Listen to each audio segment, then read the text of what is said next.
Greetings and salutations, exiles. So, in this video, I want to talk about this is a continuation of immersion, tailoring the experience to immersion. And when you think about what Skyrim offers, it really is a masterpiece. Like, it is crazy that this game came out 10 years ago.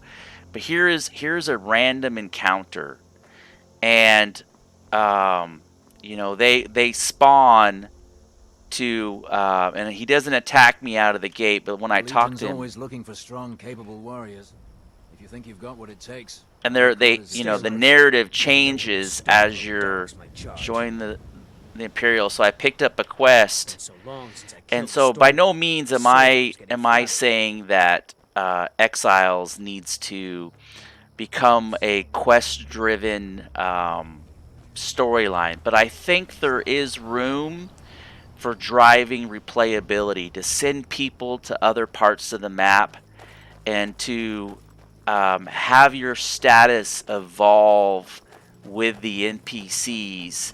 And I realize that this might be a challenging, like if you could have status in Sepamaru, um, or if you could have status with certain factions like How'd you end up Butcher here? Bay, and the So the long. benefit of that status would be, let's say, cheaper purchasable goods.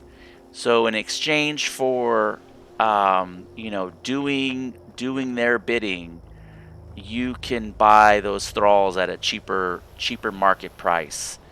And so if you're playing on a PvP server, you're in that perpetual, getting wrecked, losing all your stuff. But at least if you've built up some reputation, the the power curve to rebuilding and getting your name thralls back, and getting back into your flawless armor sets and equipment is significantly less painful because you've developed that reputation over a period of time. And I realize this is a little bit more complicated, Getting heavy. Not bad. feature to add, but you can hear the dialogue between Keep an eye them. out for trouble. It's only a Um, matter of time. so there could be some triggers in the game uh, based off of your interaction, or based off of what you've contributed to. And I realize there's a lot of depth to this, but this is kind of one of those pieces where it's about immersion and replayability. And I think for me, those are the two aspects of the game that I'm kind of always cognizant of, is my level of immersion, like what really pulls me in, and and then what keeps me coming back, right? Keeps me logging in. There's two things that kind of drive that replayability.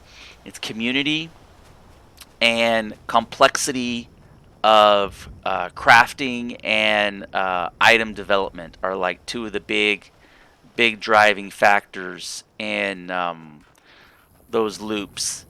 Community is obviously a loop. You come back to visit your friends and socialize and talk about it, certain aspects. And it could be in a positive way, um, or it could be in a negative aspect as well.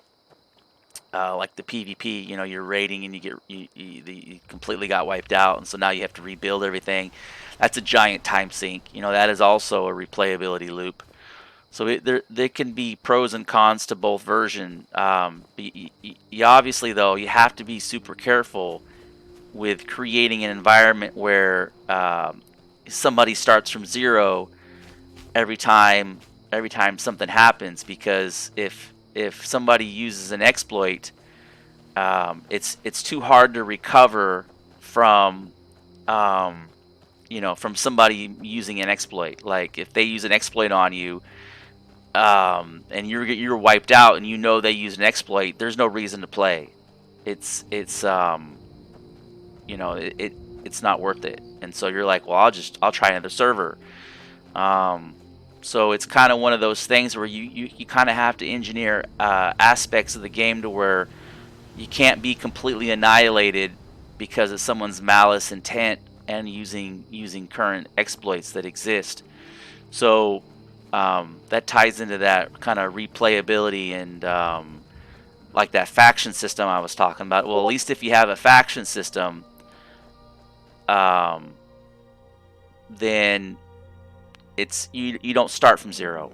Anyways, I think this is the second video in this series. I'm going to try to capture some more of the immersion pieces in this.